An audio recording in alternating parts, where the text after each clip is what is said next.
Good afternoon, everyone. Thank you for being here. Welcome to the Columbus Metropolitan Club. CMC connects people and ideas through community conversation, forums just like this one that occur every single week of the year. And we're so glad you're with us today. I'm Carrie Schmidt. I'm managing partner of Plentiful. I'm proud to serve on CMC's Board of Trustees, and I'm the CMC's Resource and Development Committee Chair. For those of you joining us via live stream, we're coming to you live from the Ellis in Columbus's historic Italian village, where we welcome everyone. We are so grateful for Audubon University and the Health Policy Institute of Ohio for sponsoring today's special forum. This platform. We are also grateful for our presenting sponsor of our live stream, the Center for Human Kindness at the Columbus Foundation, and our live stream partner, the Columbus Dispatch. And thank you to the Ellis for hosting us. Every CMC forum takes a village, so let's thank everyone who came together to make today's forum possible.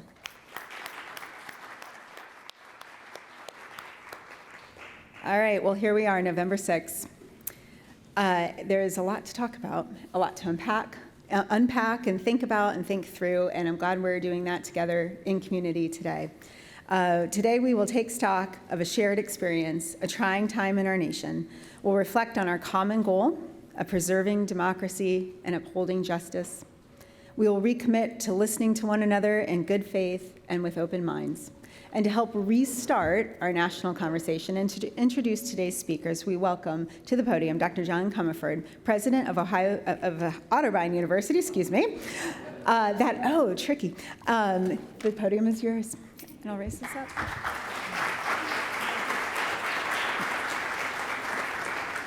Well, thank you very much. It's really an honor to be here and be partnered with the CMC on this. We had a thought on campus that the day after an election like this one, we were going to need to do something healing. We're going to need to do something to bring our campus and our community back together. And we had a contact with Reverend Tutu and thought we should call our friends at the Columbus Metropolitan Club because they'll want to do the same thing. And so the partnership that we have with the CMC and the great staff here mean a lot in making things like this happen. Elections are unpleasant anymore, right? They're divisive. Politicians have figured out that it's much easier to throw red meat at your base than it is to bring people together around the swing voter in the middle.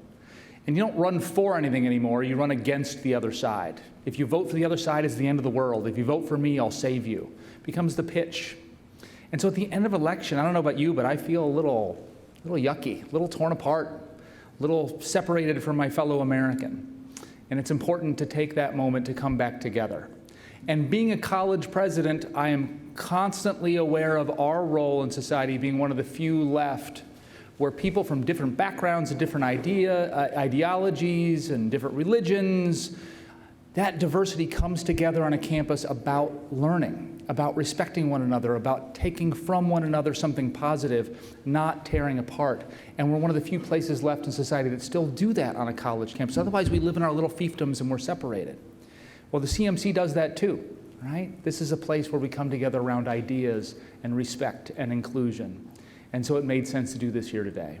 It's my great honor to introduce our feature for today, who is Reverend Naomi Tutu, who's the daughter of Archbishop Desmond Tutu, and the priest associate with All Saints Episcopal in Atlanta, Georgia. And our host to facilitate the conversation is a Democratic institution unto herself, Colleen Marshall of NBC4. So thank you, Colleen, for being here with us. And to start us, please welcome Reverend Tutu for a few opening comments before we turn to the conversation. Reverend Tutu.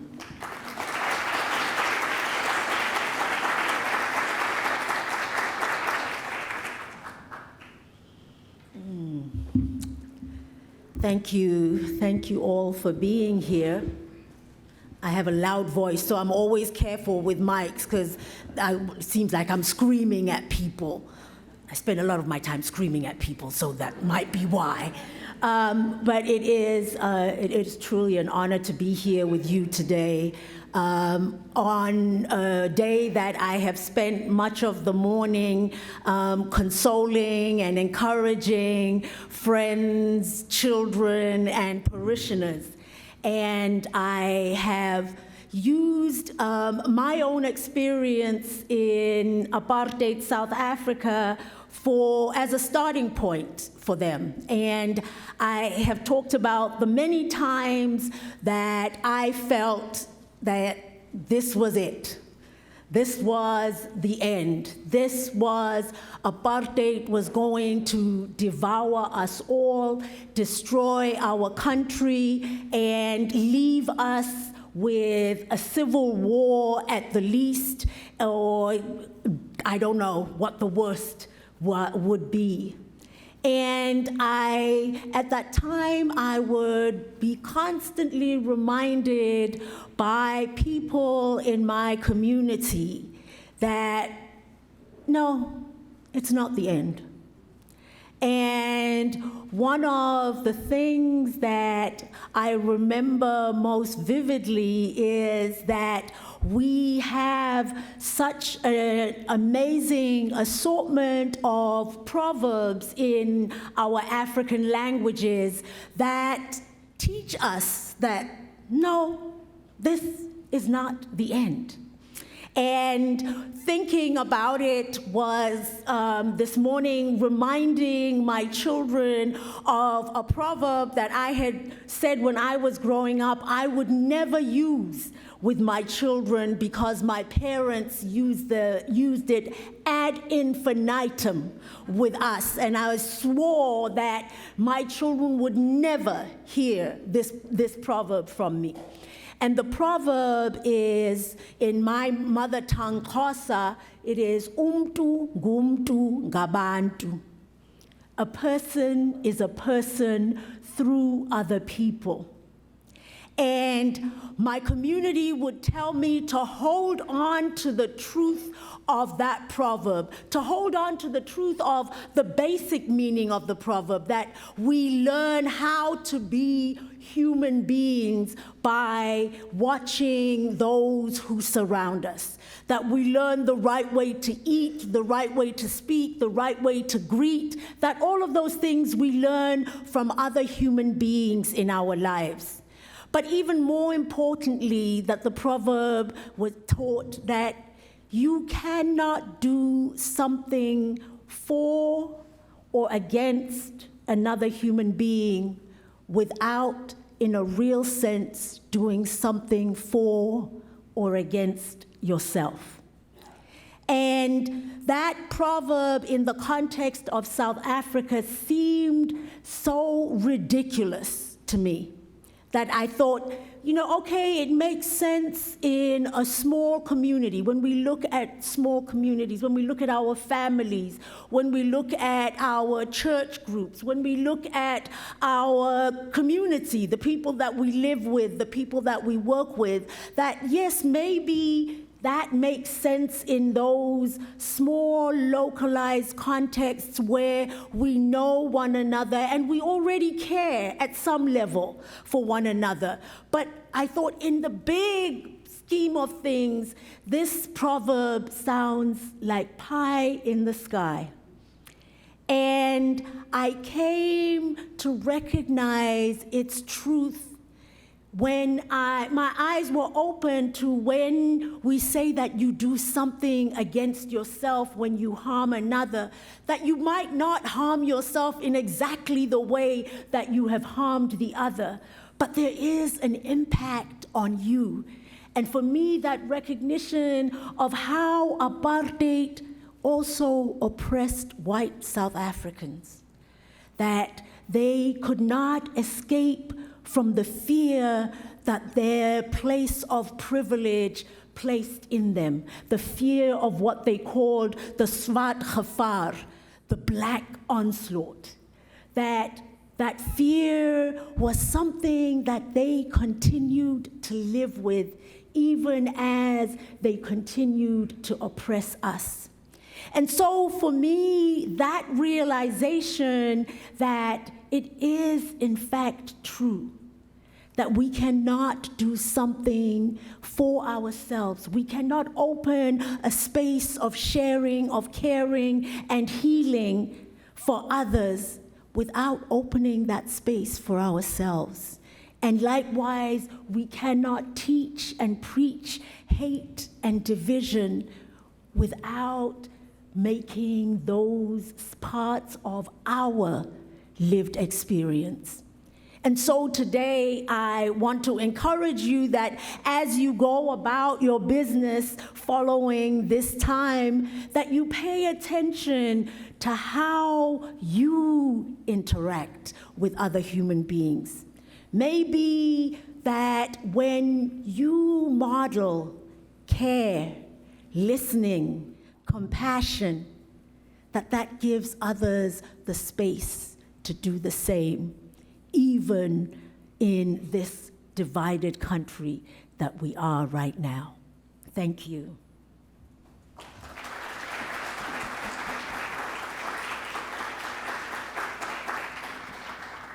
Well, good morning, everyone, or I guess afternoon now. I'm looking forward to this conversation, and I have to start it this way because I thought of it when you were introduced as the daughter of the Reverend Desmond Tutu, that you do not walk through your life without that moniker of being the daughter of. You are also now Reverend Tutu. Mm-hmm. So talk to us just a little bit about the weight of that, the responsibility of that. Is it a burden? Is it a joy? It's both. It is really both. And, I always share my origin story, which is that when I was born, my father was in seminary. And so he couldn't come home for my birth, but a friend of his came, a friend of the family came to get the report about this new baby to take back to him. And when she went back, she told him, oh, this one, all we need to do is put a cassock and glasses on, and she is you. So for me, my story was that from early, I said, I've got his face that I cannot do anything about. So I am definitely not going to take his job. So I was never going to be a priest. I knew that from, I think I was 6 or 7. I knew the one thing on this planet I would never be would be a priest. And I fought that forever. And so I wasn't ordained till I was in my late 50s. That's how stubborn I am. Right? And so there are so many ways that being my father's daughter has been a gift. The opportunity to meet amazing people during apartheid, to hear people dreaming and believing in a better South Africa, the opportunity to travel, the opportunity, it has opened doors for me. So I cannot say that it has been always a burden. It has given me some great gifts. I think that the burden has been the idea that, especially now that I'm a priest, that I'm going to be a mini Desmond Tutu. And there's no way, that man was in many ways close to being a saint. And no, thank you. No, that's not me. You still have time. So, yeah. I do want to switch gears a little bit and talk about the election, the campaign season that we just came off of, and it did divide this country. I went on the campaign trail with both Bernie Moreno and Sherrod Brown. And what I was hearing from the people, their supporters, was one of two things. Either we are right and they are evil, or we are right and they are demented. It was never a feeling of diplomacy or let's go to the table and compromise, let's find a middle ground. So when you have that kind of division on not just in Ohio, but on a national level, you talk about unity and compassion. How do you think we go back to that?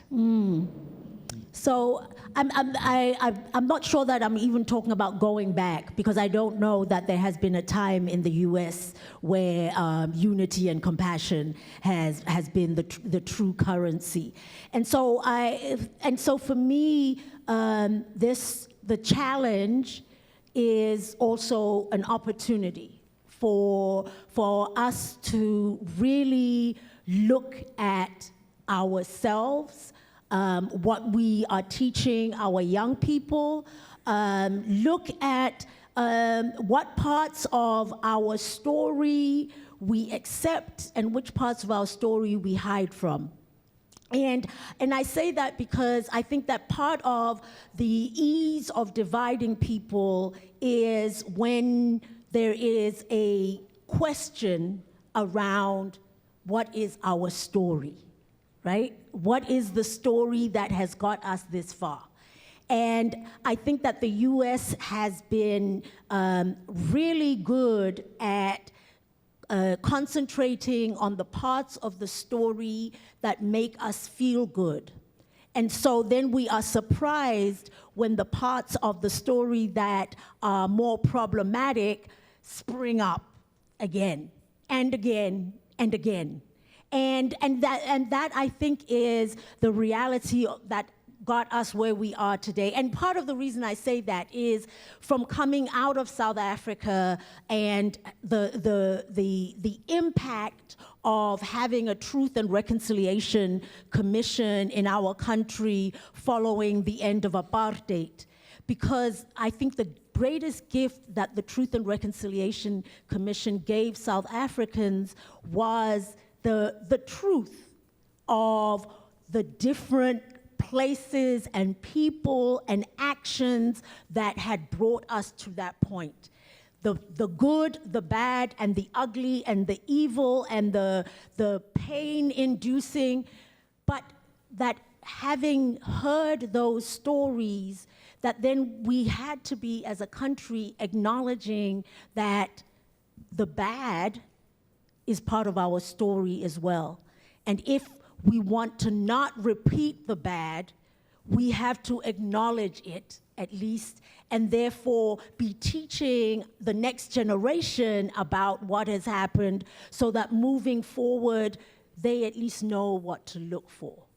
And I think that the US, the great disservice that we have done ourselves and those who come after us is this decision to only talk about the stories, the history that makes us proud.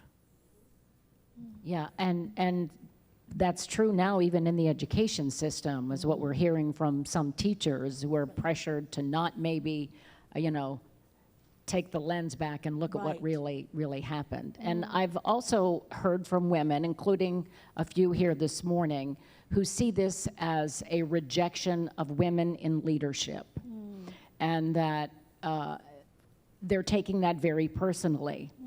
When this was political as well as economic, as well as social, but a lot of women are saying, when is it our turn? What do you say to women who are in particular feeling as if we will never get to the glass ceiling, let alone through it? And my first is, I hear you, sister, because that feeling is for real. So I don't think that it is, I don't think that this is hyperbole by women to say that, objectively, looking at the two candidates, we kept hearing that Vice President Harris had not given us any policies.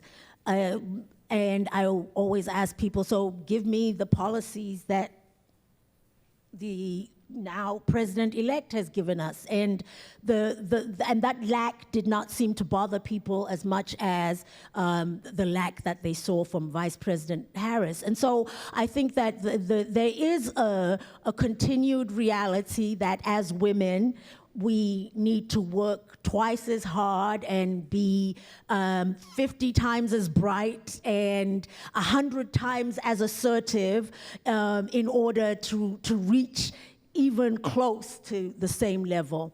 But I also say to women that, and this is part of the theme that I'm going to talk about this evening at Otterbein, is that this is not the end of the story, right? This is not the end of the story.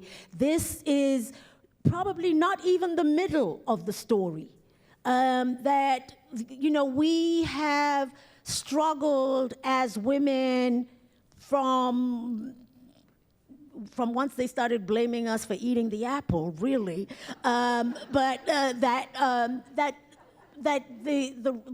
We have struggled for the right to vote. We have struggled for the right to work in the same fields as men. We have struggled for access to education. We have struggled for bodily autonomy. And so this is not the end of the story. That I keep saying we cannot give up hope, because there were women who came before us whose struggle was much worse than ours, and they held on to that hope and continued the struggle. And so the very least we can do is say, okay, I'm gonna sob for a couple of days, but after that sobbing, I am back in the struggle, because there are generations coming after us who will look to what did we do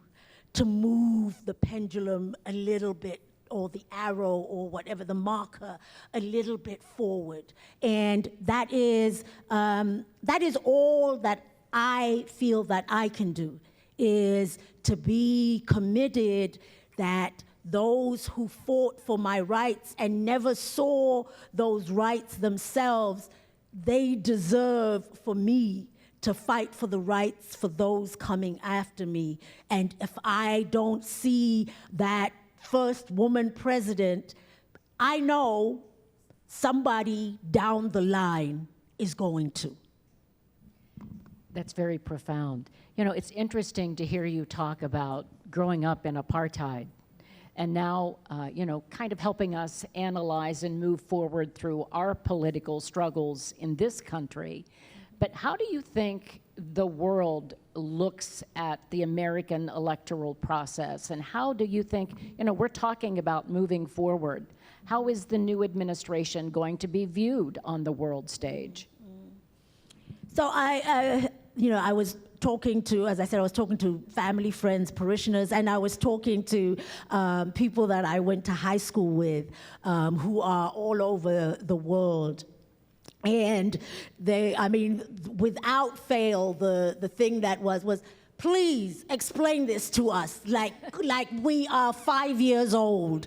And I'm like, well, if I could, I would probably be a millionaire or something by now. But yeah, I mean, I think that for a lot of people, there is a shock in the world that that given the 4 years that we had from 2016, that we would want that to be the reality for us and for the world again. I think that that people sense that there is in the U.S. not a complete realization of the impact of U.S. elections on the rest of the world. And you know, I'm hearing disappointment from people in England, on the African continent, in Canada, that how does this happen? And I have to say that what I have been saying is, you know, and you know this from your own context, People, the U.S. is a big player, but we all know from our own contexts that actually hate is easier to sell than compassion.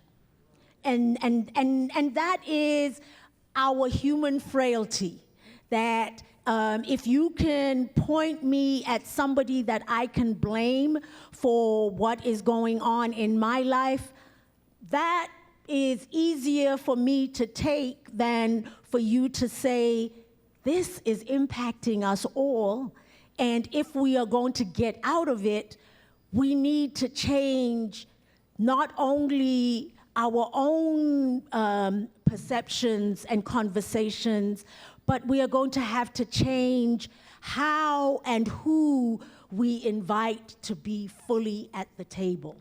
We also should acknowledge, though, there are a lot of people, and the majority clearly of Ohioans, who believe that they voted for the economy, that they voted that they go to the grocery store. There is no doubt that inflation is high. They are celebrating today. The majority of Ohioans got what they wanted at the polls yesterday. So shouldn't we also acknowledge that maybe they have felt that their voice has been silenced and that their needs were not met? Yeah. And so now I will go into my economist mode, because my undergraduate degree is in economics. And, again, I think that the story sold was a half-truth at the best.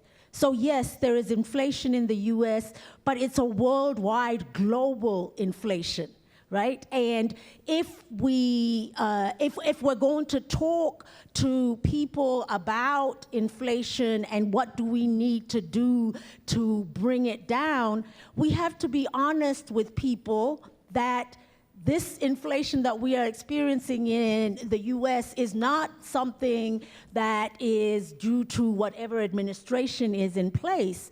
The truth is that the whole world is going through inflation, and in fact, economists around the world have said the US has actually done better than most of the world in dealing with this inflation. And so I think that what it is simplistic answers are easier to digest.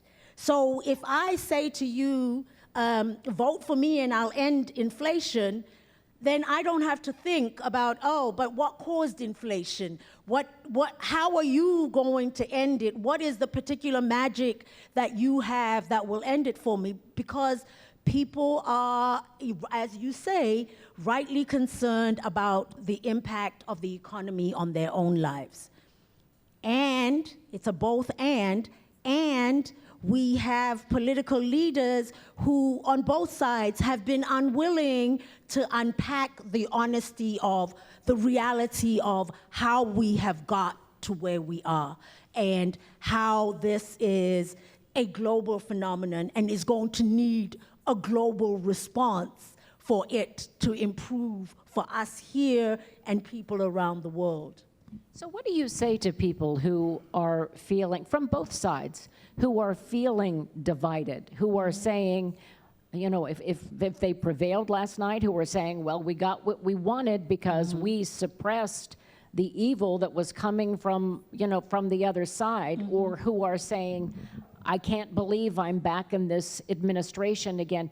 People are angry at each other. There is a lot of division. There's a lot of resentment.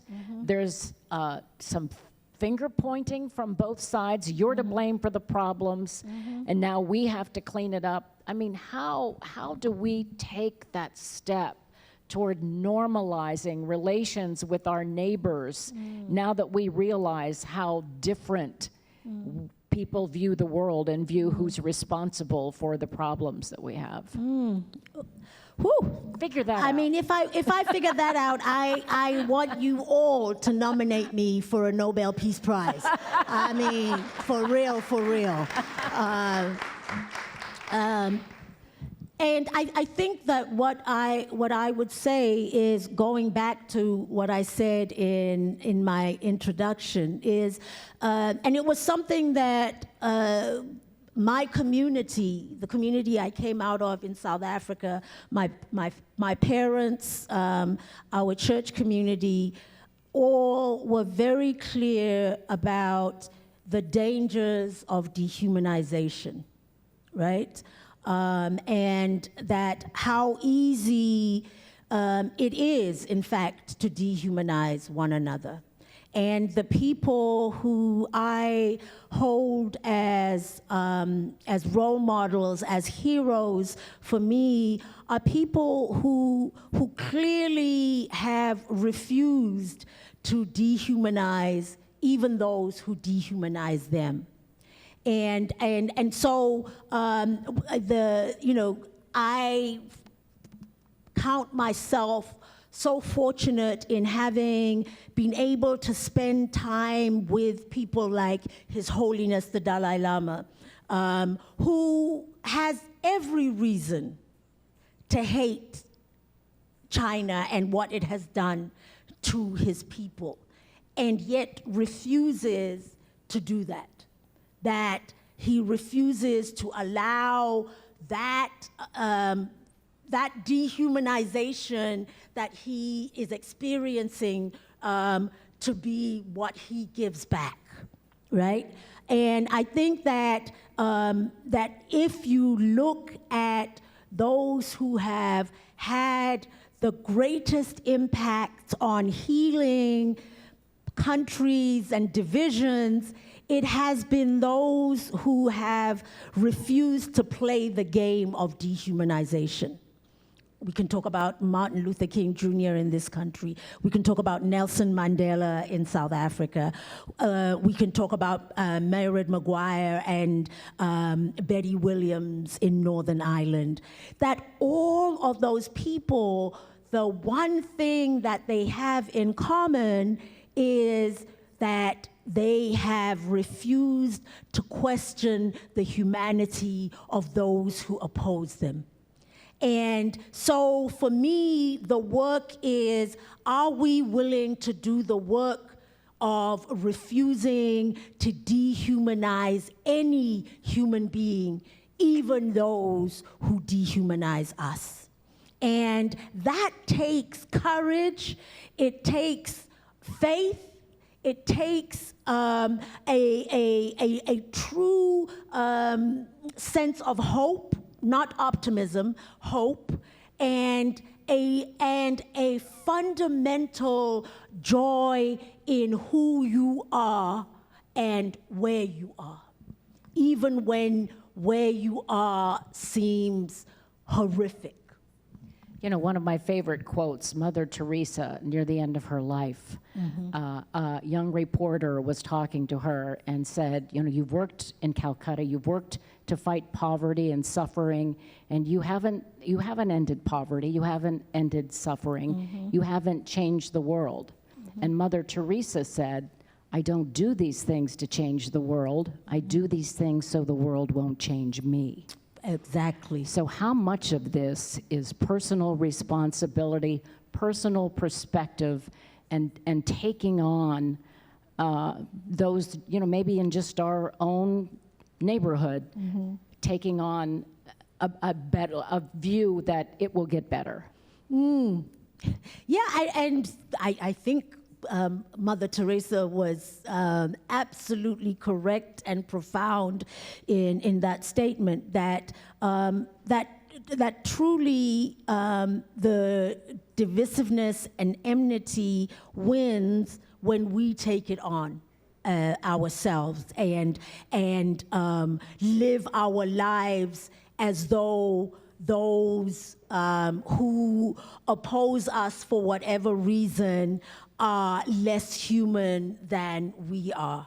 And for, you know, for me, I remember my father used to always say at rallies and in services in South Africa in the 70s and 80s that we need everyone to join the winning side.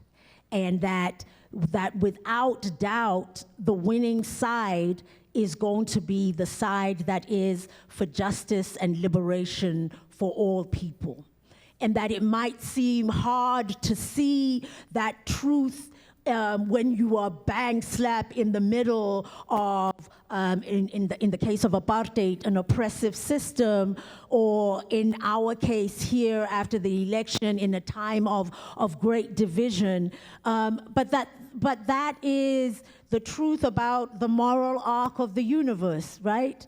That it does indeed bend to justice, and that we have a role, each of us, to play in what do we choose to be in the world? Do we choose to be those who continue the practice of division, enmity, and hatred, or do we choose, and sometimes it is a choice that we have to make minute by minute, hour by hour, individual interaction by individual interaction, to choose to be those who believe that all of humanity deserves better, and to be the ones working towards that truth. We do want to remind people at home that who are watching our live stream that you can send questions in, and if you're in the audience and you have a question, you can join Doug back there in the back of the room. We already have people who want to talk to you. Just very quickly before we start the questions, on a scale of 1 to 10, what is your optimism range right now?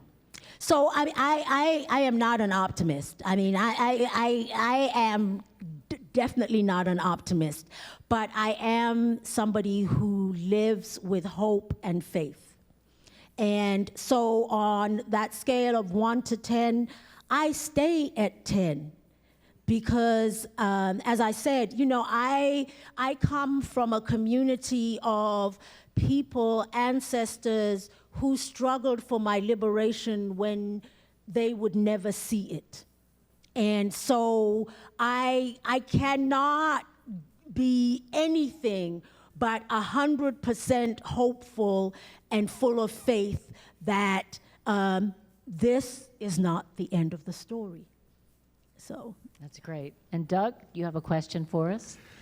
Thank you very much, Colleen. Reverend Tutu, thank you very much to you as well for joining us. Great conversation, very fitting for today. As Colleen mentioned, if you're watching us on the live stream today and you have a question, please do type your question into the chat. We'll try to get to as many of them as possible. If you're in the room here with us today, please join us here at the microphone.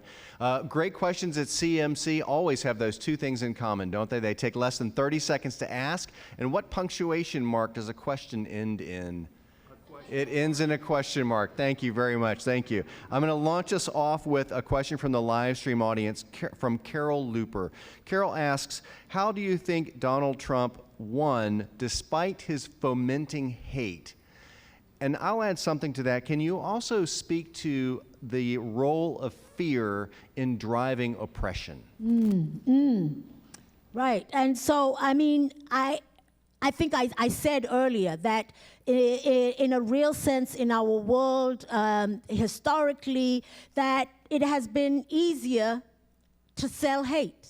I mean, it doesn't take a lot of effort to turn people to looking at their neighbor and seeing a threat.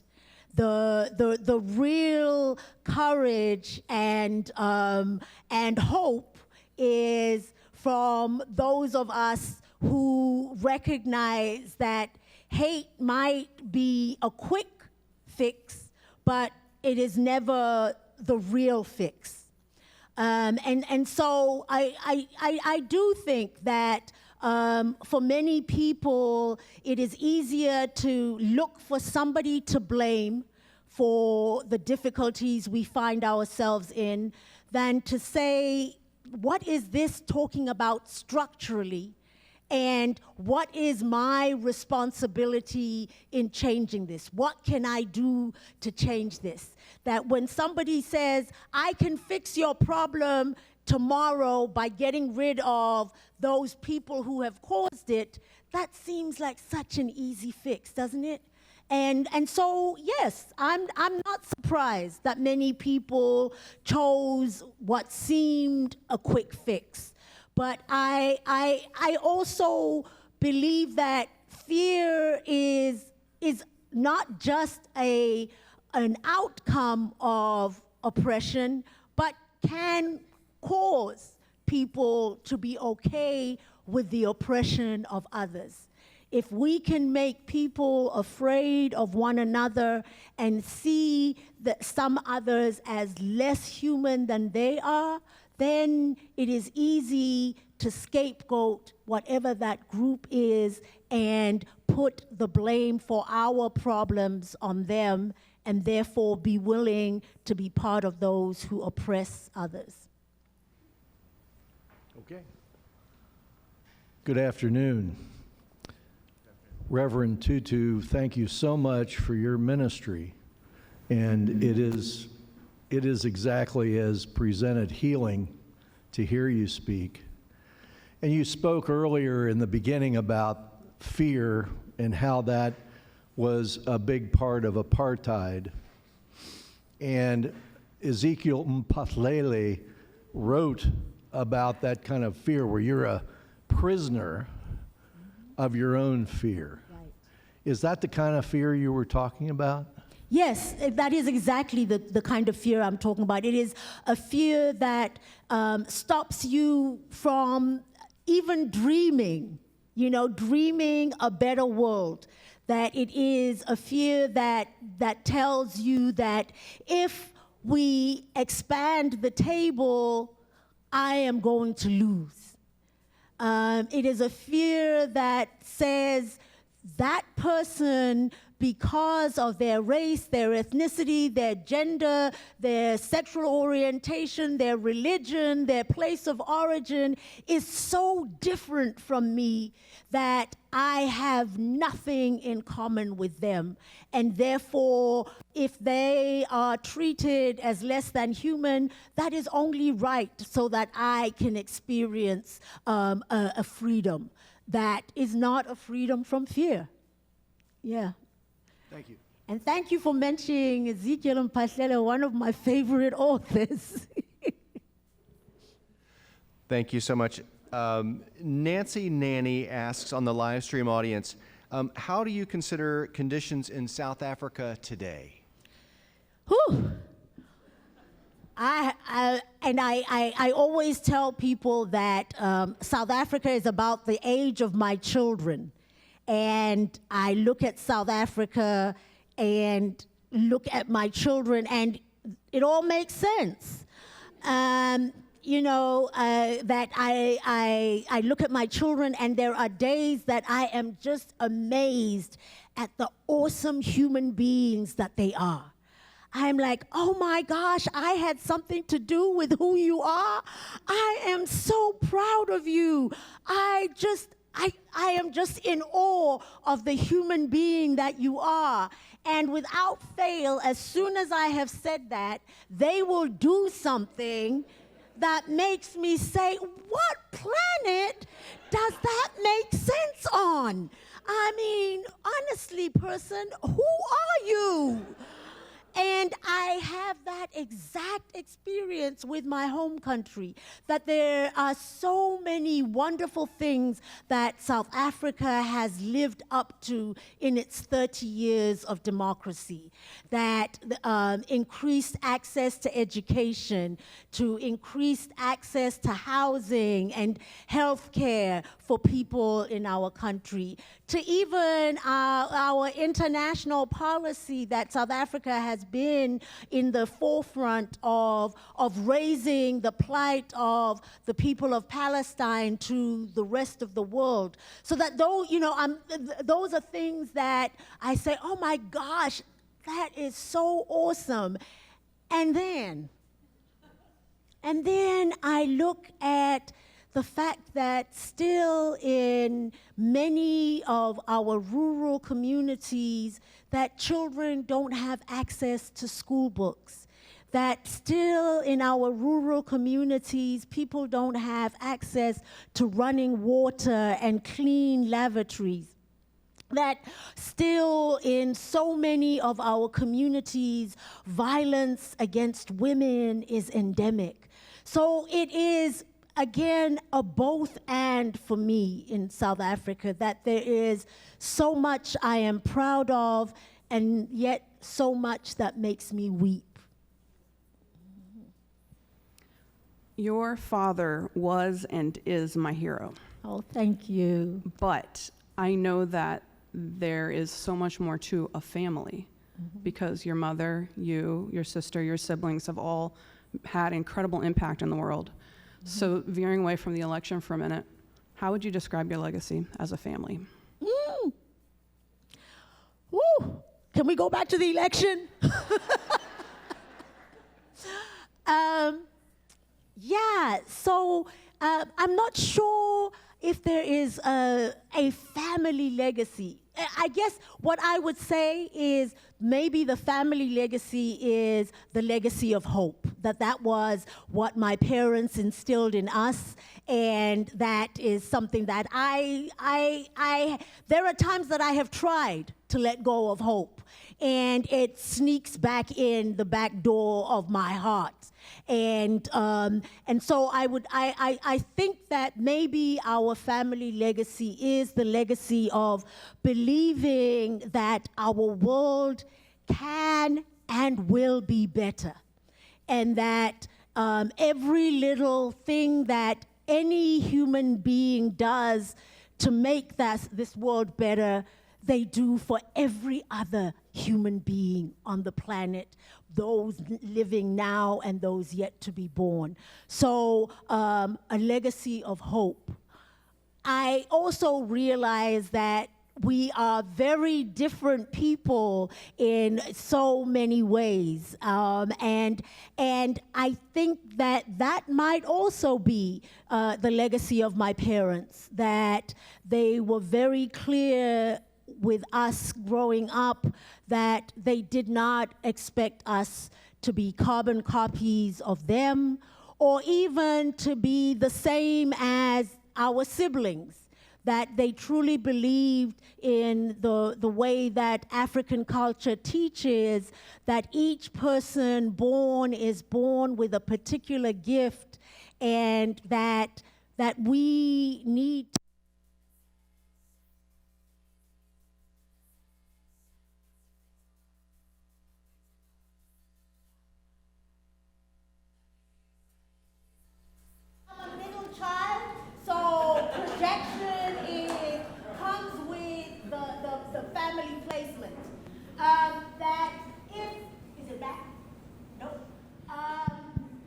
This one is. Oh, there we go. Thank you. Oh, but I was enjoying yelling.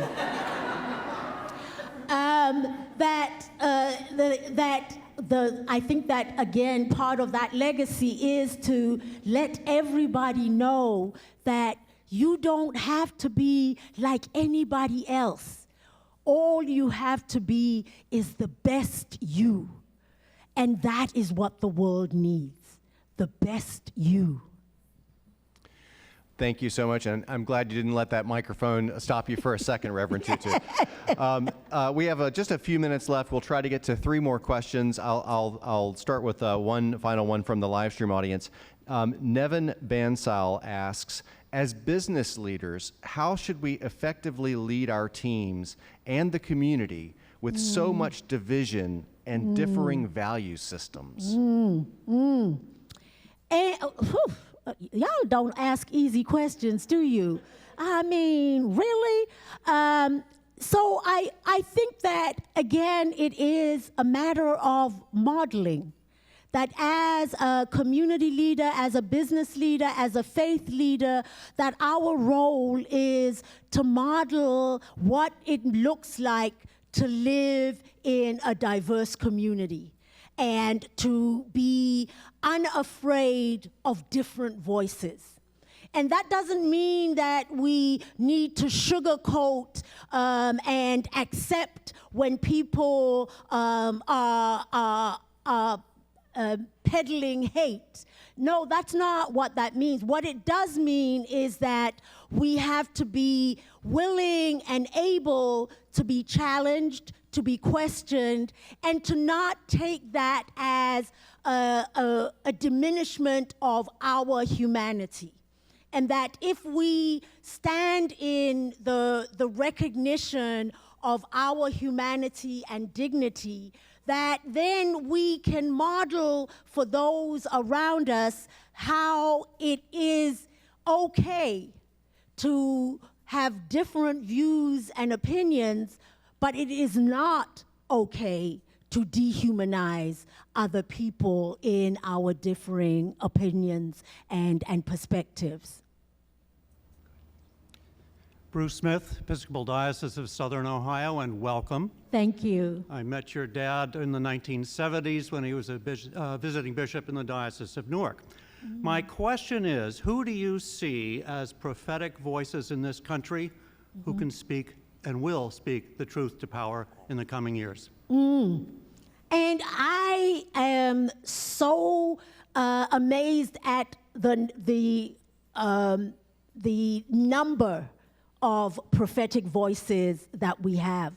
I just came back from a faith leaders delegation to Palestine, and I was the second oldest person in the delegation by a long way.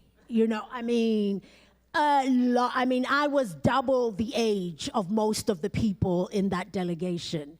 And listening to those young people talk about their role in the world, in their communities, the work that they are prepared to do, the hope that they hold on to, the willingness to speak out and to work for a different world, just lifted my spirits and let me know that the young people are okay people, and that and I have found that too when I have spoken to groups on college campuses and youth ministry groups around the country and around the world, that young people are increasingly recognizing that we have to talk to one another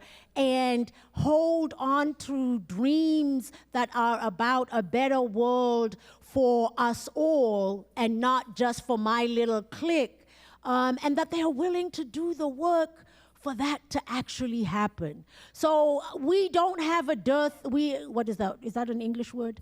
Of prophetic voices. If anything, we are blessed with an abundance right now.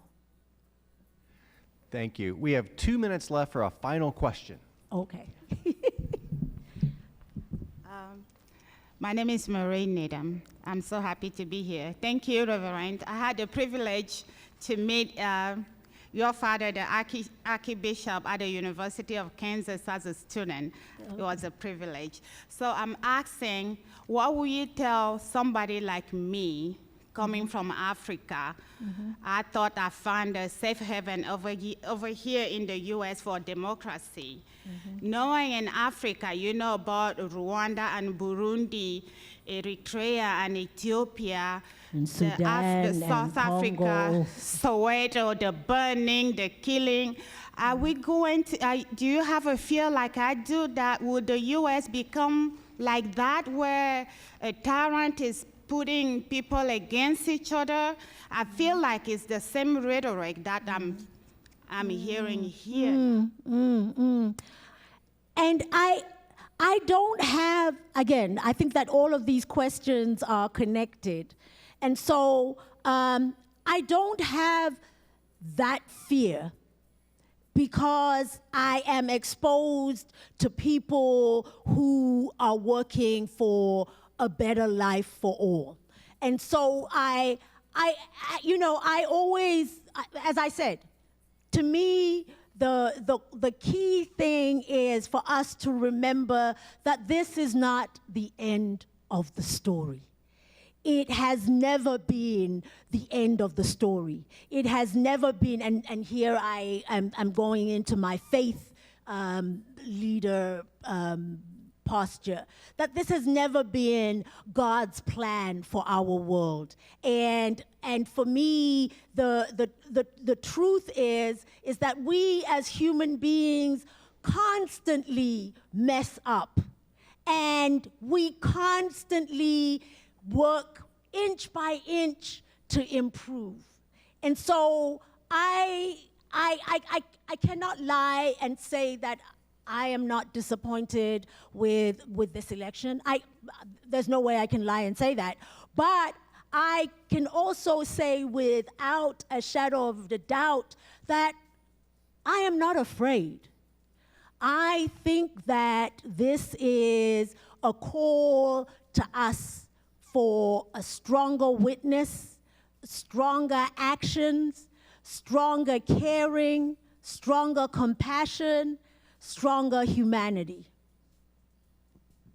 Please join me. My mic is out, but please join me in thanking, it's on now, thanking Reverend Tutu.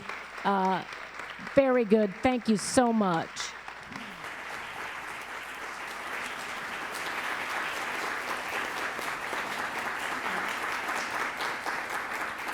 All right, thank you so much. I hope you found today's conversation as helpful as I did. In some ways, the real challenge is the months ahead, but also the real opportunity. And so I got some tools for the job today. I hope you did as well. We are so grateful to those who made today possible, you by attending, everyone attending via live stream. Of course, our strong partner, CMC strong partner in Otterbein University, thank you for making this possible. The Health Institute of Ohio, appreciate your support. And of course, our host, the Ellis. We're grateful to our presenting sponsor of the live stream, the Center for Human Kindness at the Columbus Foundation, and our live stream partner, the Columbus Dispatch. And a very special appreciation to today's speakers, Reverend Tutu and Colleen Marshall. Thank you so much. Give them a applause.